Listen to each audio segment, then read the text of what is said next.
آج جب میں نے یہ پریس کانفرنس سنی، اور آج میں نے سنی کیونکہ میں یوزلی تو کوشش کرتا ہوں کہ ایسی چیزوں سے اپنے آپ کو بچا کے رکھوں جن میں کوئی مواد نہ ہو، کوئی سبسٹنس نہ ہو، کوئی میننگ فل چیز نہ ہو، وقت کا ضیاع ہو، تو میں نے آج دیکھی کیونکہ جس قسم کا وینم اس میں مجھے نظر آیا، میرا خیال ہے کہ وہ نہ ریاست کے لیے ٹھیک ہے، نہ ہمارے معاشرے کے لیے ٹھیک ہے، اور نہ ہی انسٹیٹیوشنز کے مابین جو ایک رشتہ، ایک تعلق ہوتا ہے، اور پھر انسٹیٹیوشنز ریاست اور عوام کے درمیان جو تعلق ہوتا ہے اس کو اس نے بہت بری طرح ڈیمیج کیا ہے اور کرتا جا رہا ہے۔ سمجھ نہیں آ رہی لوگوں کو کہ وہ تو آج کی جو ڈی جی ISPR کی جو اسپیچ تھی یا جو پریزنٹیشن تھی، وہ غمازی کرتی تھی ایک منتشر اور تضادات سے بھرپور ذہن کی، کیونکہ at the end of it all I could not understand anything except one کہ جی PTI جو ہے وہ ایک مطلب جو بھی اس کو کہہ لیجئے آپ، وہ جماعت ہے۔ مجھے سمجھ نہیں آئی کہ اتنی فرسٹریشن کیوں ہے، اور کیا وہ فیکٹرز ہیں جو کہ ان کو بار بار پروپیل کرتے ہیں کہ وہ اس قسم کی سٹیٹمنٹس دیں جو کہ جن کا کوئی ریشنل نہ ہو، کوئی لاجک نہ ہو۔ سب سے زیادہ مذاقہ خیز چیز جو آج انہوں نے کہی کہ جی جمہوریت کو کوئی خطرہ نہیں ہے۔ بھائی خطرہ اس چیز کو ہوتا ہے جو موجود ہو، جو چیز موجود ہی نہ ہو اس کو کیا خطرہ ہو سکتا؟ تو یہ ان کے ذہن کی پیداوار ہے کہ اس ملک میں جمہوریت ہے، اس ملک میں اس وقت شخصی آمریت ہے، ایک 1% ڈکٹاٹ ہے جس کی بیسس کے اوپر یہ ملک چلایا جا رہا ہے، اور یہ زیادہ دیر تک چل نہیں سکتا، یہ انریول ہوگا بہت جلد۔ کیا کہا گیا ہے؟ 9 مئی کا مقدمہ پورے پاکستان کے عوام کا مقدمہ ہے۔ 9 مئی کے واقعات سے عوام فوج میں نفرت پیدا کرنے کی کوشش کی گئی۔ 9 مئی کے ناقابل تردید شواہد عوام سمیت سب کے پاس ہیں۔ 9 مئی کے واقعات سب نے اپنی آنکھوں سے ہوتے دیکھے۔ عوام کی فوج ایجنسیوں اور اداروں کے خلاف ذہن بنائے گئے، فوجی تنصیبات پر حملہ کیا گیا۔ ان تمام چیزوں کو کیمرے کی آنکھ نے محفوظ کیا۔ فالس فلیگ آپریشن جو کہ ہم کہتے ہیں اس کے بارے میں بات کی گئی۔ سیاسی لیڈرز نے کیسے فوج کو اہداف بنایا اس کے بارے میں بات کی گئی۔ نظام انصاف کی بات کی گئی کہ اگر نظام انصاف پر یقین رکھنا ہے تو پھر قانون کے مطابق سب کو سزا دینی ہوگی، ہم بھی کہتے ہیں یہ کہ بالکل دینی چاہیے۔ جوڈیشل کمیشن کے اوپر راضی ہوئے، پروویژنز کے ساتھ، اپنے کنڈیشنز کے ساتھ۔ یہ بھی کرے گا جوڈیشل کمیشن، یہ بھی کرے گا، یہ بھی کرے گا۔ PTI فوج پر چڑھ دوڑی، اگر اس کو اور چھوٹ دی گئی تو یہ ریاست کے خلاف لڑنا شروع کر دے گی۔ عوام کی تائید اور شعور کے ساتھ فریب کو شکست دیں گے، تائید اور شعور کے ساتھ۔ پاکستان میں جمہوریت کو کوئی خطرہ نہیں ہے۔ دیکھیں یہ جو سب کچھ انہوں نے کہا ہے، ہم ان تمام چیزوں کے اوپر ان کو چیلنج کرتے ہیں کہ جو کچھ وہ کہہ رہے ہیں وہ ثبوت اس کے عوام کے سامنے لے کے آئیں، اور اس کا ایک آسان ترین طریقہ یہ ہے، جو چیز ہم 9 مئی کے بعد سے فوراً ہم نے ڈیمانڈ کرنی شروع کی تھی جی کہ ایک independent transparent judicial inquiry institute کی جائے جو اس چیز کو اسٹیبلش کرے کہ کنہوں نے جرم کیا اور ان کے پیچھے کون تھے جنہوں نے جرم کروایا، جو وہی چیز ہے جو کہ DG ISPR کہہ رہے ہیں۔ ہم بھی یہی کہتے ہیں، ہم صرف چاہتے ہیں کہ اس کا ایک کمیشن بنا لیں، اور وہ اس کمیشن کی یہ رسپانسبلٹی ہو کہ وہ اس بات کا تعین کرے کہ کنہوں نے کروایا اور کیسے کروایا اور کیوں کروایا۔ یہ کہتے ہیں جی کہ ایسا جوڈیشل کمیشن بنانے کے لیے ہم تیار ہیں، لیکن وہ جوڈیشل کمیشن پہ 2014 کے دھرنے کی بھی بات کرے گا، وہ جوڈیشل کمیشن جو ہے وہ پارلیمنٹ کے اوپر حملہ کرنے کی بھی بات کرے گا، وغیرہ وغیرہ۔ ہم کہتے ہیں ٹھیک ہے، بالکل کرے، لیکن وہ جوڈیشل کمیشن سائفر کے اوپر بھی پروب کرے گا، رجیم چینج جو آپریشن ہوا تھا اس کو بھی پروب کرے گا، خان صاحب کے اوپر جو حملہ ہوا تھا اس کو بھی پروب کرے گا، آڈیو لیکس جو ہوئی تھی ان کو بھی پروب کرے گا، 8 فروری کا جو مینڈیٹ چوری کیا ہے اسٹیبلشمنٹ نے اس کو بھی پروب کرے گا، جبری طلاقوں اور سیاسی انجینئرنگ کو بھی پروب کرے گا۔ 9 مئی کے اوپر جو کمیشن جو ہے وہ تو بنے گا، یہی سب کچھ کرے گا۔ اور یہ تمام وہ چیزیں ہیں جو کہ ہم ڈیمانڈ کرتے آئے ہیں، اور اگر ان دو اپنی کنڈیشنز کے ساتھ بھی اگر DG ISPR صاحب جوڈیشل کمیشن بنانا چاہتے ہیں تو ہم اس کی تائید کریں گے، ضرور بنائیں، کیونکہ اور کوئی طریقہ نہیں ہے۔ یہ کیا ہے، اور اس کو کون پال رہے تھے، کن کی بیک اینڈ کال کے اوپر وہ سب کچھ کر رہے تھے؟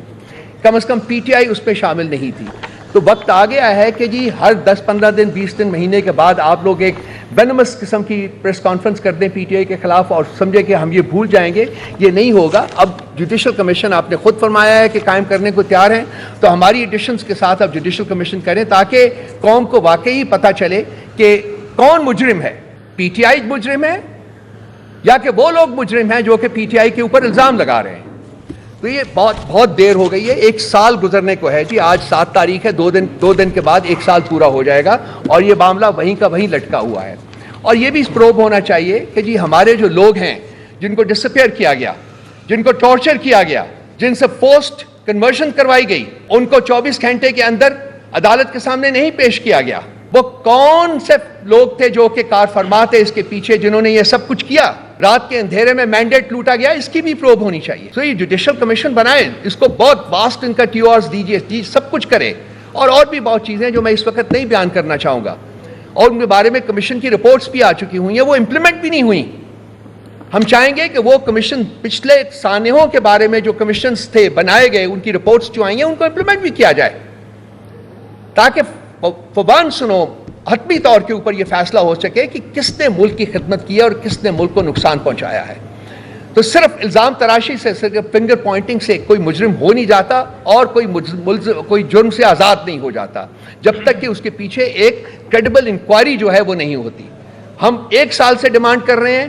آج اگر D G I S P R صاحب نے مانا ہے, چلیے ہم کہتے ہیں کہ کل بنائیں, آج بنائیں. بلکہ یہ تمام جو ہم نے کہا ہے, انہوں نے بھی کہا ہے, وہ ٹی آرز ان کے بنا دیجئے اور دیکھتے ہیں کہ جی وہ کیا فیصلہ کرتی ہے. لیکن یہ جوڈیشل کمیشن انڈیپینڈنٹ ہونا چاہیے, یہ فوج کے تابع نہیں ہونا چاہیے, یہ انڈیپینڈنٹ جوڈیشل کمیشن ہوتا ہے. کہتے ہیں جی کہ یہ تمام مناظر جو ہیں وہ کیمرے کی آنکھ نے کیچ کیے. میں دیکھنا چاہوں گا وہ مناظر جو کیمرے کی آنکھ نے کیچ کیے. میں دیکھنا چاہوں گا وہ سی سی ٹی وی فوٹیجز جو جناح ہاؤس کے بارے میں ہے یا یہ کسی بھی ملٹری اسٹیبلشمنٹ کے بارے میں ہے. میں دیکھنا چاہوں گا وہ سی سی ٹی وی فوٹیجز جو خان صاحب کی اریسٹ کی ہیں. کہیں بھی وہ سی سی ٹی وی فوٹیج آپ کو نظر نہیں آئے گی. کیوں غائب کی گئی؟ کس کا جرم چھپانے کی کوشش کی جا رہی ہے؟ کون مجرم ہے یہاں؟ اس ملک کا خاصہ رہا ہے کہ جب جرم کو اور مجرم کو چھپانا ہوتا ہے تو شواہد مٹا دیے جاتے ہیں. سی سی ٹی وی فوٹیج وہ شواہد کنٹین کرتی ہے جو کہ انہوں نے بٹھا دیے. اور ایک شخص کھڑا ہو کے ایک لیکچر دیتا ہے کہ جی پی ٹی آئی جو ہے وہ ایک ٹیررسٹ جماعت. کیا کسی ایک شخص کے پوائنٹ کرنے سے پی ٹی آئی ٹیررسٹ جماعت ہو جائے گی؟ یا ہم مان لیں گے یا پاکستان کے عوام مان لیں گے؟ کہتے ہیں 7% لوگوں نے پی ٹی آئی کو ووٹ دیا ہے. کس قسم کی ڈسٹورشن ہے یہ؟ جھوٹ کی بھی کوئی لمٹ ہوتی ہے, مس اسٹیٹمنٹ کی بھی کوئی لمٹ ہوتی ہے. 7% لوگوں کے کہنے کے اوپر ہم یہ پاکستان کے عوام کو ریپرزینٹ نہیں کرتے. تو آپ نکلیں تو صحیح, باہر نکالیں تو صحیح کسی اور پولیٹیکل پارٹی کو, کہیں یہاں 2000 بندہ اکٹھا کر دیں, ہمیں اجازت دیں, ہم 2 لاکھ بندے اکٹھے کر دیتے ہیں within 24 hours. They should take up the challenge. اپنی ٹوٹی جماعتوں کو نکالیں, 2000 بندہ اکٹھا کریں پنڈی میں, اسلام آباد میں, کہیں بھی, all over the country, wherever they want to. وہ 1000 اکٹھا کریں گے, میں 1 لاکھ اکٹھا کروں گا. دیکھتے ہیں کس کے پاس پبلک سپورٹ ہے. ان مجرمین کے پاس ہے یا اس بندے کے پاس ہے جو اس وقت 9 ماہ سے اڈیالہ جیل میں مقید ہے اور وہ کہتا ہے میں 9 سال بھی یہاں گزاروں گا, میں ان لوگوں کے ساتھ کوئی ڈیل نہیں کروں گا. کہیں تو ٹکیں, کہیں تو سچ بولیں. پاکستان کے نظام انصاف کی بات کی گئی ہے. پاکستان کے نظام انصاف کے اوپر بھی کمیشن بننا چاہیے. وہ جو 6 ججز نے لکھا ہے, جس کو چیف جسٹس صاحب جو ہیں وہ کوشش کر رہے ہیں پوری اپنی حد تک دو سے کہ وہ انڈر دا ریپس کر دیں, اس کے اوپر بھی کمیشن بنائیے نا. کیوں نہیں جوڈیشل کنونشن ارینج کرتے؟ یہ کیوں نہیں تمام جج صاحبان کو اکٹھے کرتے اور ان سے سنتے کہ کس طریقے سے انٹیلیجنس ایجنسیز نے اور اس کے آپریٹوز نے ان کے کاموں میں دخل اندازی کی ہے, ان سے اپنی من پسند جو ہیں وہ فیصلے کروائے گئے ہیں. کس بات کا خوف ہے ان کو؟ آج چیف جسٹس صاحب بیٹھے ہوئے تھے جو وہ قوت سماعت اور قوت گویائی اور قوت کیا بولنے کی قوت سے سب بالکل کمپلیٹلی وہ صرف وہ بولتے ہیں جو کہ ان کو سوٹ کرتا ہے. کہتے ہیں کہ وہ کمشنر صاحب نے جھوٹ بولا. وہ کون سا قانون ہے پاکستان کے آئین میں, مجھے بتا دیں, جس کی بیسس کے اوپر بغیر انکوائری کے چیف جسٹس صاحب کھڑے ہو کے بباغ دوحل کھڑے ہو کے کہتے ہیں جی کہ کمشنر صاحب نے جھوٹ بولا؟ کیا کوئی انکوائری ہوئی ہے؟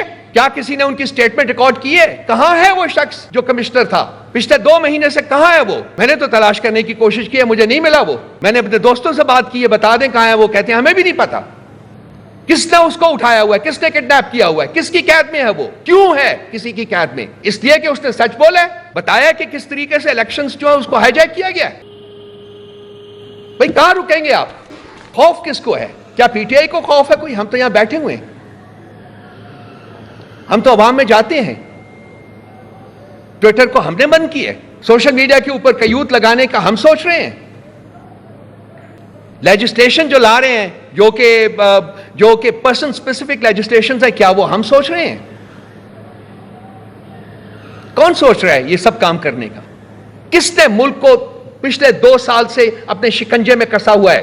کون ہے وہ جو الیکشنز کو کنٹرول کرتے ہیں؟ الیکشنز کو ہائی جیک کیا اور انہوں نے اپنے ٹوڈیز اینڈ سائیکوفینٹس کو، جو کہ مجرمین کا ٹولہ ہے، ان کو اس ملک کے اوپر پلانٹ کیا ہے کہ وہ حکومت کریں اور ملک کو لوٹیں، ملک کو ریپ کریں. یہ کون ہے اس کے پیچھے؟ کیا ان لوگوں کا ان کے بس میں ہے کہ یہ خود اپنے تئیں یہ کام کر سکتے، الیکشن جیت کے آ سکتے؟ جینوئن الیکشن نہیں.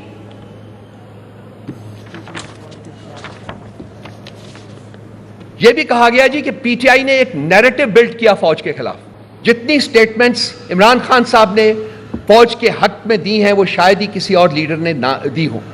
انہوں نے کہا تھا یہ فوج بھی میری ہے، فوجی بھی میرے ہیں، ملک بھی میرا ہے، لوگ بھی میرے ہیں. بارہا انہوں نے یہ کہا ہے، ہم نے براڈ کاسٹ بھی کیا اس کو. وہ کیا وجہ ہے؟ مجھے جو سوال آپ لوگوں سے، دوستوں سے، بھائیوں سے یہ سوال ہے کہ یہ کس خوف میں مبتلا ہیں کہ ان کو ہمارے چہروں کے اوپر یا ہمارے جو ہم کام کرتے ہیں، جو کچھ بھی کرتے ہیں، اس میں ان کو ٹیررزم نظر آتا ہے، اور وہ لوگ جو کہ ٹیررزم کرتے ہیں وہ ان کے ساتھ بیٹھ کے نیگوسیٹ کرنے کا سوچتے ہیں. وہ کیا محرکات ہیں جو کہ ان کو یہ سوچنے پر مجبور کر رہا ہے؟ وہ محرکات بڑے سمپل سے ہیں. یہ ملک جو ہے اس وقت اس کے اوپر ایک طبقہ قابض ہے اور اسٹیبلشمنٹ اس کا ایک حصہ ہے، اور یہ ملک ان کے قبضے میں رہ نہیں رہا. یہ ملک is slipping out of their stranglehold, of their shackles. اور ان کو خوف ہے کہ جب یہ ملک آزاد ہوگا واقعی تو ان کی جو کرتوتیں ہیں وہ ہمیں بتانے کی ضرورت نہیں پڑے گی، وہ عوام خود جانتی ہے اور وہ خود سمجھتی ہے. وہ سب کچھ باہر آئے گا، اور وہ آئے گا باہر. آج نہیں تو کل نہیں تو پرسوں وہ سب کچھ باہر آئے گا. ہم کہیں نہیں جا رہے، ہم یہیں ہیں، اور ہم یہ لڑائی جو ہے، ہم یہ جدوجہد جو ہے یہ جاری رکھیں گے اور یہ لڑتے رہیں گے اس وقت تک جب تک کہ پاکستان میں جینوئن ڈیموکریسی جو ہے وہ قائم نہیں ہو جاتی. انتشاری ٹولہ کا لفظ استعمال کرتے ہیں ہم نے. ہماری تاریخ جو ہے اس چیز کی غمازی کرتی ہے، پی ٹی آئی کی تاریخ، کہ ہمارے لاکھوں کے جلسوں میں ایک کبھی گملہ نہیں ٹوٹا. کوئی آپ لوگوں میں سے مجھے بتا دے کوئی مثال کہ ایک گملہ ٹوٹا ہو. لاکھوں ہزاروں جلسے ہم نے کیے ہیں. خان صاحب نے جتنے جلسے انہوں نے ایڈریس کیے ہیں، جتنے بڑے جلسے انہوں نے ایڈریس کیے، وہ پاکستان کی تاریخ میں اس کی کوئی مثال نہیں ملتی. اس کے باوجود کلیتاً پیسفل وہ جلوس رہے ہیں. تو کون انتشار پھیلا رہا ہے؟ پی ٹی آئی انتشار نہیں پھیلا رہا. یہی ٹولہ جو کہ ہمیں اٹیک کر رہا ہے، جو ہمیں الزام دے رہا ہے، اصل میں انتشار پھیلانے کے ذمہ دار یہی لوگ ہیں. لیکن ان کو اپنا منہ چھپانے کو جگہ نہیں ملے گی اگر یہی روش برقرار رکھتے ہیں اور یہی اپنی زبان اور یہی جو لینگویج ہے اس کو جاری رکھتے ہیں. میں بہت کچھ اور کہہ سکتا ہوں، لیکن میں چاہوں گا کہ میں نہ کہوں وہ سب کچھ، کیونکہ ہم at the end of the day میری انڈرسٹینڈنگ یہ ہے کہ ایک ہی پاکستان ہے، دو نہیں ہے. اور وہ پاکستان ہم سب کا ہے، ہر شخص کا ہے جو اس ملک میں رہتا ہے، پیدا ہوا ہے. اور at the end of the day اس ملک کو بچانا، اس کو ترقی کی راہ پر ڈالنا ہم سب کی ذمہ داری ہے. ہم اپنی ذمہ داری کو محسوس کرتے ہیں، اسی لیے ہم نے امن کا راستہ اڈاپٹ کیا ہوا ہے. 9 ماہ سے ہمارا لیڈر جو ہے وہ قید میں ہے. فیک، فریولس اینڈ فراڈولنٹ کیسز ہیں. کس طریقے سے سزا دی گئی وہ بھی آپ کو پتا ہے. ہم چاہیں گے کہ ہم اس راہ سے نہ اتریں، ہم اسی کے اوپر رہیں، اور ہم چاہیں گے کہ وہ لوگ جو بھٹکے ہوئے ہیں، ہم چاہیں گے کہ وہ لوگ ہمیں مورد الزام ٹھہراتے ہیں، وہ بھی سیدھی راہ کے اوپر اپنے آپ کو ڈالیں. Pakistan must return to democracy. Pakistan must return to rule of law. Pakistan must return to justice. کوئی آپشنز نہیں ہے ہمارے پاس. قانون کی حکمرانی ہونی چاہیے، جمہوریت کو اسٹیبلش کرنا چاہیے، انسانی حقوق جو ہے اس کی عزت ہونی چاہیے. اس کے علاوہ پاکستان کو ترقی کی راہ پر ڈالنے کا کوئی اور راستہ نہیں ہے.